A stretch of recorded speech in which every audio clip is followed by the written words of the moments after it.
अब next topic है हमारा finding prime and composite number from 1 से लेके 100। 1 से लेके 100 तक कितने प्राइम नंबर्स है वो हमको लिखने हैं। तो देखिए ये किस तरीके से आंसर है इसको समझना पड़ेगा।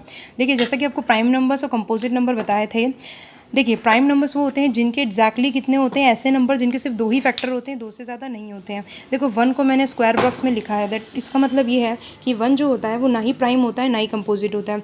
2 नंबर होता है वो प्राइम होता है। क्यों 2 नंबर इसलिए प्राइम होता है कि देखिए अगर मैं 2 के फैक्टर्स लिखती हूँ बड़ी सिंपल तरीके से, 2 के फैक्टर हैं तो कैसे लिखना है। देखिए 2 को आप क्या करिए, 2 किस किस की टेबल में आता है, एक तो 1 की टेबल में 2 आता है, 1 2 ज़ा 2, और क्या होते हैं आपके 2 की टेबल में 2 1 ज़ा 2 आते हैं, और आपको मैक्सिमम 2 तक ही जाना है। और एक चीज़ जो होती है कि ये फैक्टर्स इसको कम्प्लीटली डिवाइड करते हैं। और किस तरीके से इसको समझेंगे कि देखिए सबसे पहले हम क्या करेंगे, अगर जब भी आपको, अब मान लीजिए अब एक काम करते हैं, तो ये तो समझ में आ गया कि 2 हमारा क्या एक प्राइम नंबर है, तो मैंने सर्कल कर दिया प्राइम नंबर है। 3 क्या होता है, 3 देखिए किस किस की टेबल में आता है, 1 की टेबल में 3 आता है, 2 की टेबल में कभी भी 3 आएगा क्या, नहीं आता है, 2 की टेबल में 3 नहीं आता है, और 3 की टेबल में 3 आता है। एक चीज़ और समझना कि जब भी आपको फैक्टर्स लिखने हों तो देखिए सबसे पहले क्या करना है, जैसे 3 के फैक्टर्स निकालने हैं तो 3 को एक बार 1 से डिवाइड करना, 3 को एक बार 2 से डिवाइड करना, और 3 को लास्ट 3 से ही करना।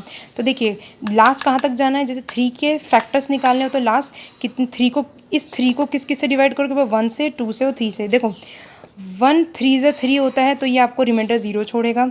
2 को अगर 3 से डिवाइड करोगे तो 1.5 में आंसर, तो पॉइंट में आंसर नहीं चाहिए। कि मतलब कि अगर जो 2 की टेबल से अगर हम डिवाइड करें 3 को अगर आप 2 से डिवाइड करोगे तो आप अंदाज़ा लगा सकते हो पॉइंट में आंसर आएगा, तो मतलब 2 जो है वो 3 का फैक्टर नहीं है। उसी तरीके से 3 जो है तो 3 1 ज़ा, तो कहने का मतलब है अगर 3 से डिवाइड करेंगे तो रिमाइंडर बिल्कुल 0 आएगा, कोई भी वैल्यू पॉइंट में नहीं आएगी। तो ये हमारा क्या है, जो 3 है वो फैक्टर है, तो ये 3 फैक्टर हो गया 3 का, और ये 1 फैक्टर हो गया 3 का। इस तरीके से भी आप कर सकते हैं। तो 3 हमारे कितने फैक्टर्स हो गए, 3 के 1 और 3, ये हो गया। अब नेक्स्ट देखिए 4 जो है, 4 को आप देखिए पहले आप क्या करेंगे, देखो अब इसको कोशिश करना, 4 को पहले 1 से डिवाइड करो, 4 को 2 से करो, 4 को 3 से करो, और 4 को 4 से। अब देखो इधर 1 तो मतलब कहाँ तक जाना है, इस 4 को कितनी बार डिवाइड करेंगे, 4 तक, 1 2 3 4, ठीक है।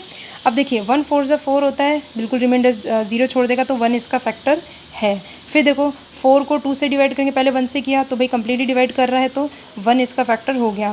फिर 2 से किया तो 2 2 ज़ा 4 होता है, बिल्कुल पॉइंट में आंसर नहीं आ रहा, तो मतलब 2 भी इसका फैक्टर है। फिर 3 से किया तो आपको पता है पॉइंट में आएगा, तो ये इसका 3 इसका फैक्टर नहीं होगा, 4 का फैक्टर नहीं होगा।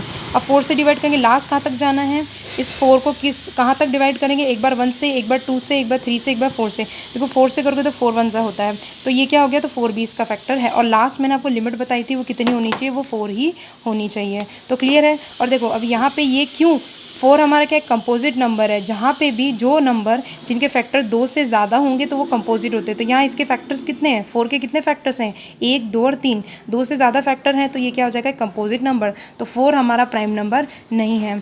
अब देखिए उसी तरीके से आप देख सकते हो 5 के बारे में, अगर 5 के फैक्टर लिखने हैं तो एक बार आप दिमाग में लगाइए। तो 5 को 1 से डिवाइड कर दो, 1 5 ज़ा 5, 5 को 2 से करोगे तो पॉइंट में आंसर आएगा, करेक्ट।